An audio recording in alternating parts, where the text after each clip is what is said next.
What is Caili, which translates as bride price? And is it sexist?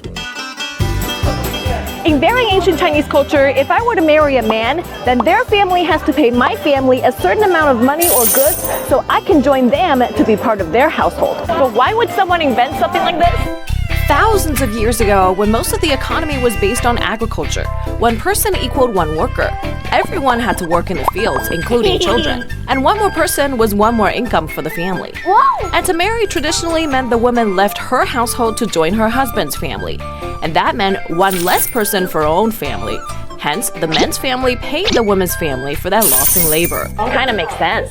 And if a woman wanted some status in her future husband's family, her family had to also provide a gift to the man's family, and this is known as dowry or 嫁妆.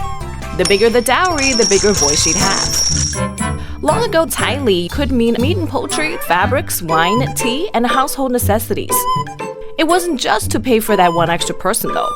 It was also to demonstrate a willingness to engage in the marriage, to show you're being serious about it. Now, Caili consists of a lot of cash, from at least 10,000 yuan to several 100,000 yuan. In the big cities, though, many women's families waive it, but they do ask the man's family to provide an independent home for the new couple and a car. And how much is that? More than 2 million kwai in cities like Shanghai. But back to bride price, in recent years, this has sometimes become a thorny issue in rural areas across China. It's come to a point where some of the husband's families say they're being extorted.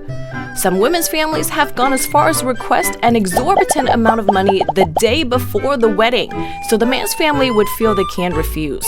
The number of lawsuits related to bride price across China has risen from 85 in 2011 to close to 10,000 in 2016.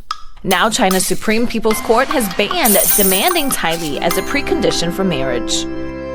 This is Shanghai's pre-marriage negotiations corner. Here, parents looking for a marriage partner for their adult child list the material provisions they've prepared for them in hope that a match can be made. This is so that parents of a future couple can meet first and avoid getting into a situation like not agreeing on bride price right before the marriage is about to happen. 2 people just came to ask me where I'm from, if I would be interested in a match. But this isn't just a problem of the women's families being greedy. Just think about the men-to-women ratio. Here's what people think. Some people say a man should pay money for a woman because it shows him how hard it is to marry this woman. Sounds like a medieval prenup to deter possible divorces.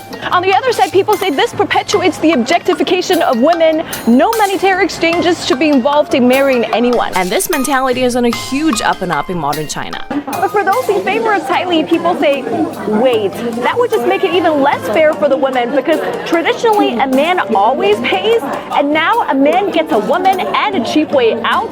What? But don't forget, if somebody paid, they will make you work for it. In modern China, Chinese women are expected to take care of children and go to work, and do the sweeping, washing, and cooking. And the men are only expected to work.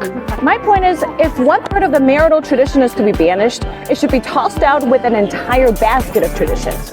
I'd be totally down for banishing Caili, or the man has to pay for the house, or the man has to pay for the car, the man has to pay for the duh and the duh, if it can be agreed that the man shoulders the same household responsibilities as I do.